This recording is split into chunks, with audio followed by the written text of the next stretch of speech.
Essa não é uma eleição só sobre Lula e Bolsonaro. Não é uma eleição sobre direita e esquerda apenas. Não é uma eleição que está colocando aí como antagonistas alguém que fala de Deus e alguém que é contra Deus. Alguém que fala da vida e alguém que é contra a vida.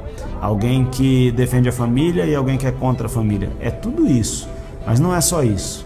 O que está em jogo, na minha opinião, de maneira mais marcante, são as nossas liberdades. São as liberdades que nós vamos ter nas próximas décadas. É o país em que os nossos filhos vão crescer.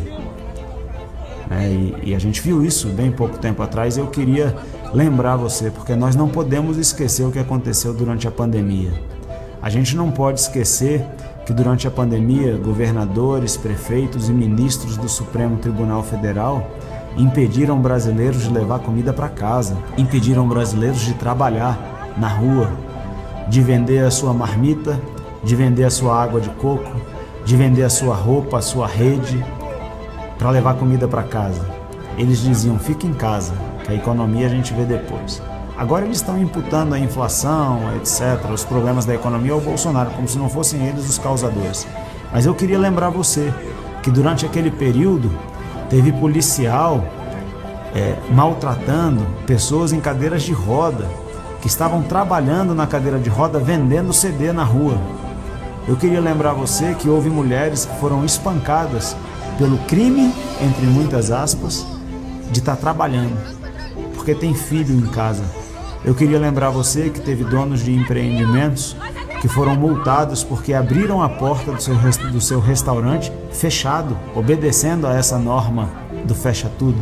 Abriram para levar o lixo lá fora e quando voltaram a fiscalização chegou para autuar. Quer dizer, esse pai de família não podia trabalhar, não podia levar sustento para casa e estava sendo autuado porque nos dizeres do fiscal que estava lá, ele deveria ter deixado a porta entreaberta apenas, não podia ter deixado aberta, mesmo que não tivesse ninguém lá dentro do restaurante. Eu quero lembrar você que houve pessoas que foram arrastadas da praia para fora da praia. Eu quero lembrar você que todas as nossas liberdades, e a principal delas, a de ir e vir, foram levadas embora por governadores, prefeitos e ministros do Supremo Tribunal Federal. E eu quero te lembrar também que teve uma voz que defendeu as suas e as minhas liberdades, Jair Messias Bolsonaro. Então essa eleição não é a eleição só do Lula contra o Bolsonaro, do ladrão contra o honesto. Não é a eleição apenas que coloca em cenários opostos a direita e a esquerda. Não, essa é a eleição da nossa liberdade. É o nosso grito de liberdade e eu quero convidar você a no primeiro domingo de outubro, dia 2 de outubro de 2022, se dirigir até a urna pensando nisso. O seu voto é muito importante. Não anule o seu voto. Não deixe de votar.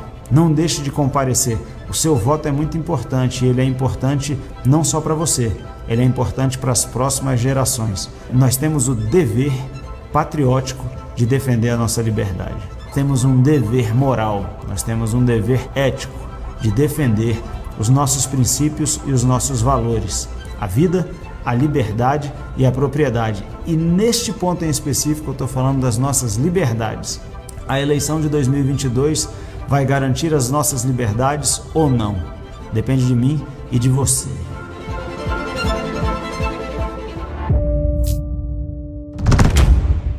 Onde morrem mais crianças de fome? No Nordeste. Onde é que tem mais crianças saindo da escola? No Nordeste. Onde é que tem mais analfabeto? No Nordeste. Onde é que tem mais desemprego? No Nordeste. Onde é que tem menos doutor na faculdade? No Nordeste. Onde é que tem menos mestre? No Nordeste. Onde é que tem menos pesquisador? No Nordeste. Será que alguém pode avisar esse cachaceiro ceboso que o Nordeste é governado pelo PT? Bahia pelo PT, Maranhão e outros estados, Paraíba e outros estados, PT. Alguém pode avisar essa alma cebosa? E detalhe, o pai dos pobres miserável, deixa eu falar uma coisa pra você, você tá tão preocupado com os pobres que você fretou um avião para sair de São Paulo para Paraíba. Olha como você tá preocupado. Você não fretou um jatinho, você fretou um Bugatti Veyron dos ares. Não é uma Lamborghini não, uma coisa que só árabe, sheik, só o Elon Musk que tem um desse. Você fretou o avião mais caro do mundo para sair de São Paulo para ir para Paraíba.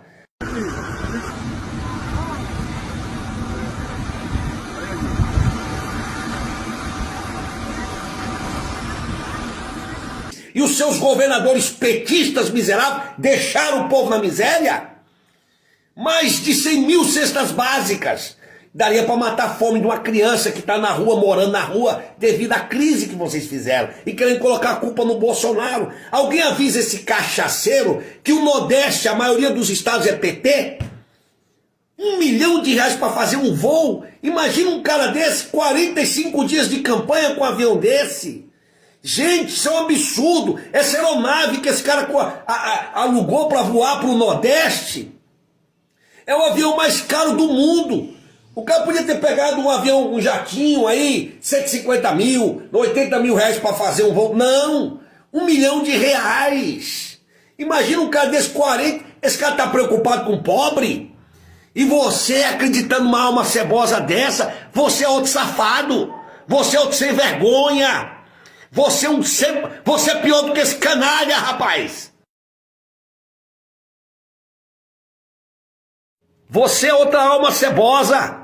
Tá aí, agora tá aí você. Procurando R$10 para pegar um ônibus, para ver se procura um emprego. Peça pro pai dos pobres. Ele tá gastando R$1 milhão para fazer um voo daqui na Paraíba. R$1 milhão de... Gente, isso é uma vergonha. Isso é um tapa na cara do brasileiro. Um absurdo uma coisa dessa. Vai pedir pro pai dos pobres. Você não é Lula? É, R$1 milhão. Você sabia que em 2010, o presidente Lula assinou um decreto PNDH 3 para censurar a imprensa e banir a religião cristã e dar direito de posse da terra a invasores? Mas o projeto foi barrado pelo Congresso Federal. Acha que se ganhar a eleição ele não vai tentar novamente? Veja a reportagem a seguir.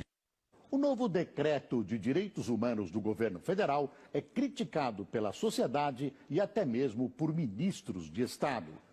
A lei estabelece censura aos meios de comunicação, atenta contra o direito de propriedade e a liberdade religiosa. Especialistas consideram o projeto o primeiro passo para um regime ditatorial. A nova lei que o presidente Lula assinou sem ler passou pelo crivo direto da ministra da Casa Civil, Dilma Rousseff, virtual candidata do PT à presidência da República, dos ministros da Justiça, Tarso Genro, da Comunicação Social, Franklin Martins, e dos Direitos Humanos, Paulo Vanucci. É um emaranhado de artigos e parágrafos que muitas vezes ataca a Constituição. O decreto provocou duras críticas da sociedade e uma forte reação dentro do próprio governo.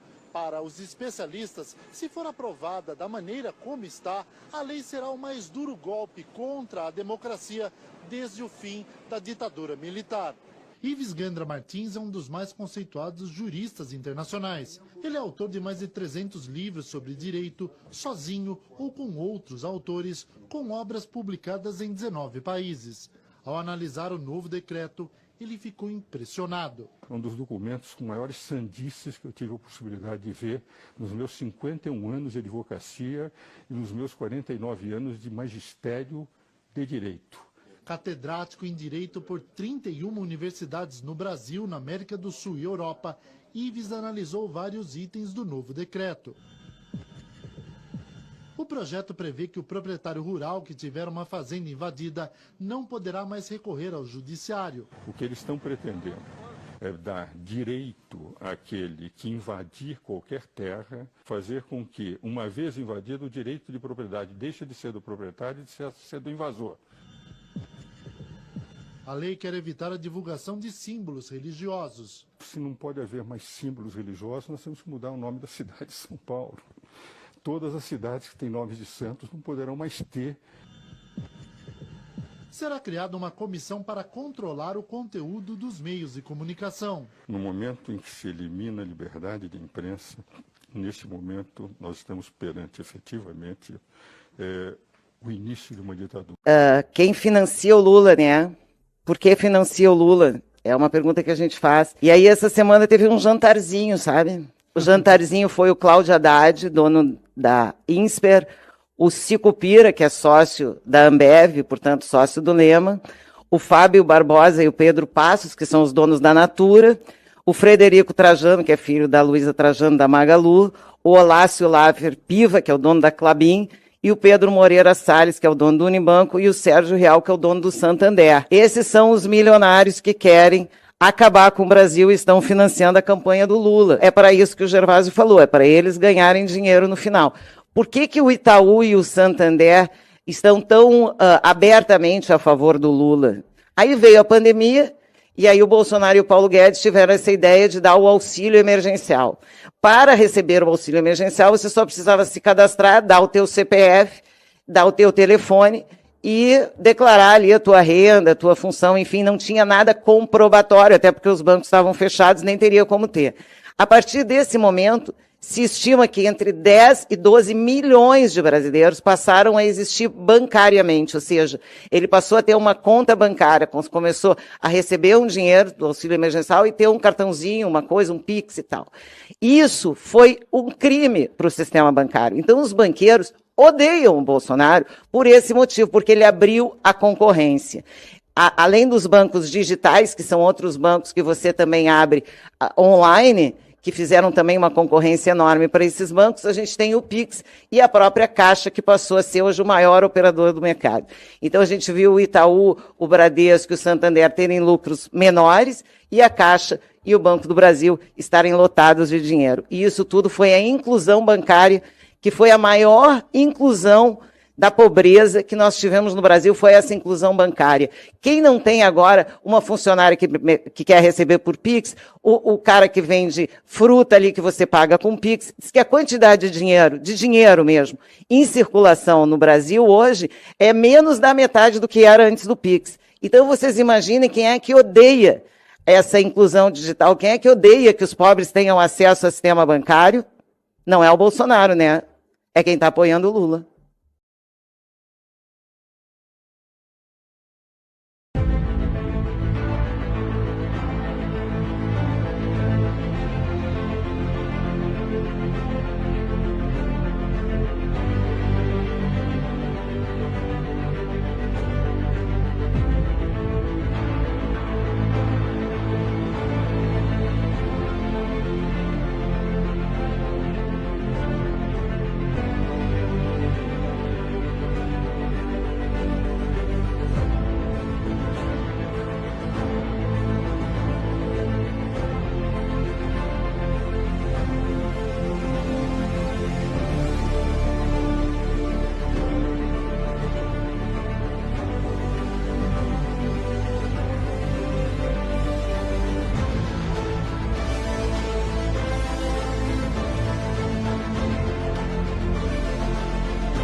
Aqui no Brasil, por exemplo, Martim, as mulheres pobres, elas morrem tentando fazer aborto porque é proibido, o aborto é ilegal. Aqui no Brasil ela não faz porque é proibido, quando na verdade deveria ser transformado numa questão de saúde pública e todo mundo ter direito e não ter vergonha.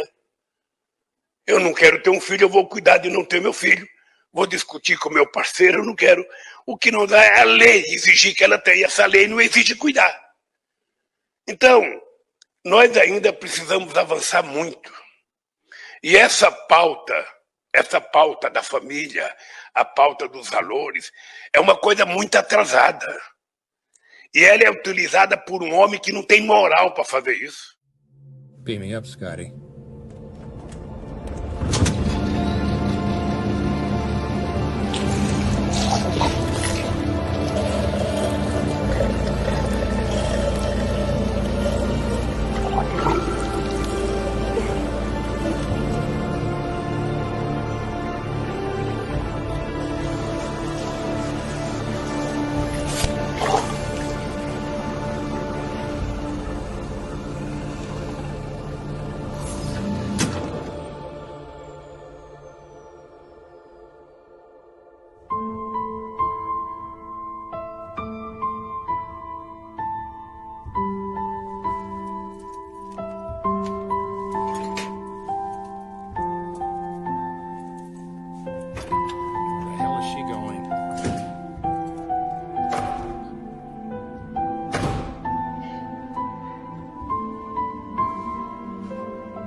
you okay?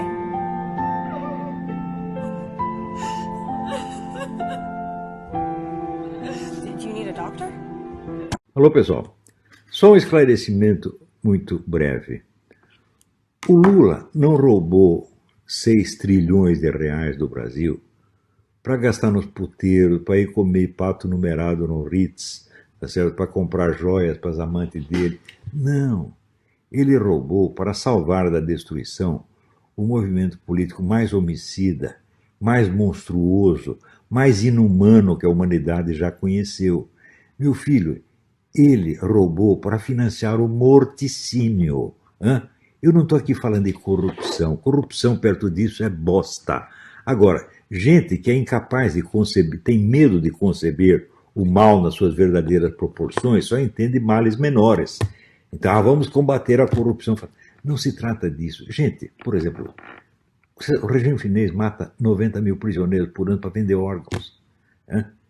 Eles são de uma monstruosidade que o próprio Stalin e Hitler não conseguiam conceber. E é isto que está sendo restaurado com o dinheiro que o Lula roubou. No 15º aniversário do Foro de São Paulo, as Farc enviaram ao Lula uma mensagem cumprimentando, agradecendo por ter salvado da destruição o movimento comunista no continente. Então, o roubo em si tem muito menos importância do que o motivo do roubo. Não é o quanto ele roubou, é para que ele roubou. Ele não roubou para torrar dinheiro, ele não roubou para ir nos puteiros, para ter um monte de amante. Não, ele roubou para financiar o morticínio, genocídio, assassinatos em massa, uma monstruosidade indescritível. E daí veio o pessoal que não entende a diferença entre uma coisa e outra, e fala, mas corrupção tem do lado de lá. E o Queiroz? A resposta é a seguinte, vai tomar no cu.